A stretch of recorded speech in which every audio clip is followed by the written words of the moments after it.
Bung Titi, saat ini saya sedang berada di salah satu objek wisata yang ada di Kabupaten Lebong, yaitu Danau Pucung. Para pejabat dari Bengkulu Selatan akan mengunjungi beberapa tempat wisata yang ada di Kabupaten Lebong. Seusai dari Danau Pucung ini nanti, para pejabat dari Bengkulu Selatan didampingi oleh Dinas Pariwisata akan mengunjungi objek wisata selanjutnya, yaitu air putih.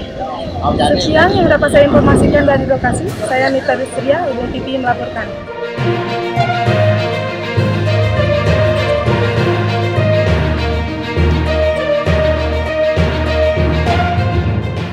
Bung TV, saat ini saya sudah berada di wisata air putih, di mana para pejabat dari Bengkulu Selatan sedang menikmati salah satu objek wisata yang ada di Kabupaten Lebong.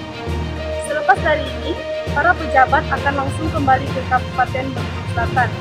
Sekian yang dapat saya informasikan. Saya Mita Rizria, Lebong TV melaporkan.